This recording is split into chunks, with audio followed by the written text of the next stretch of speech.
నిజ నిర్ధారణకు అంతిమ నిర్ణయం డిఎన్ఏ టెస్ట్.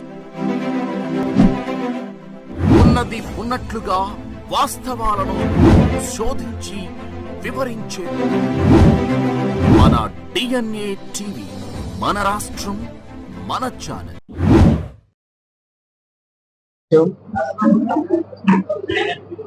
దేశంలో ఒక శక్తివంతమైనటువంటి అత్యధిక సభ్యులు గల ఆంధ్రప్రదేశ్ వర్కింగ్ జర్నలిస్ట్ యూనియన్ అధ్యక్ష ఎన్నిక ప్రక్రియ పూర్తయిందని స్టేట్ రిటర్నింగ్ ఆఫీసర్ సోమసుందర్ గారు పూర్తయిందని చెప్పటం, అధ్యక్షుని ఎన్నిక మొత్తము నిబంధనావళి ప్రకారంగా 2 వంతుల నామినేషన్లు వచ్చాయని, ఐవి సుబ్బారావు గారి పేరుతో వచ్చిన నామినేషనే ఏకగ్రీవంగా ఎన్నికకు తోడ్పడిందని చెప్పి ప్రకటించడం చాలా సంతోషంగా ఉంది. ఇది డెమోక్రటిక్ ఆర్గనైజేషన్.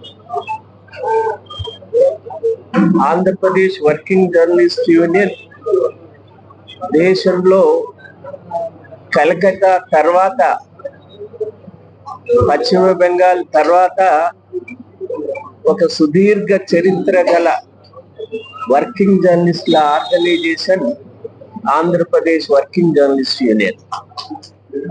దానికి ఇంతకు ముందే రిటర్నింగ్ ఆఫీసర్ గారు చెప్పారు, దాదాపు 9,000 పైచిలకు 10,000 వరకు సభ్యులు గల సంఘం తమ నాయకుడిని ఏకగ్రీవంగా ఎన్నుకోవటం అనేది అందరికీ సంతోషదాయకంగా ఉంటుంది. మనం ఇతరులకు చెప్పటమే కాదు, మన సంఘాన్ని కూడా డెమోక్రటిక్ గా నడిపించుకుంటూనే ఇవాళ దాదాపు 7 దశాబ్దాల చరిత్రతో ముందుకు వెళ్తుంది. ఈ డెమోక్రటిక్ ఫంక్షనింగ్ లేకపోయిన సంఘాల గురించి మీరు చూస్తున్నారు, ఎలా పనిచేస్తుంటాయో, ఏ రకంగా ఉంటాయో. నామినేషన్స్ పైనుంచో కింది నుంచో ఎక్కడి నుంచో నామినేషన్స్ జరుగుతాయి తప్ప, అలాగే రాష్ట్ర కౌన్సిల్ కూడా మొత్తము ఇక్కడ ఉన్న 26 జిల్లాల నుంచి ఎన్నికలు జరిగే ప్రక్రియ ప్రారంభమైంది. అది నెలాఖరుకు వచ్చే నెల ఫిబ్రవరి 1st వీక్ లో పూర్తవుతుంది. దీని తర్వాత మార్చి మొదటి వారంలో పాండిచ్చేరిలో ఇండియన్ జర్నలిస్ట్ యూనియన్ కార్యవర్గం జరగబోతుంది. అందులో అఖిల భారత నాయకత్వానికి కూడా ఎన్నికల ప్రక్రియకు షెడ్యూల్ తయారవుతుంది.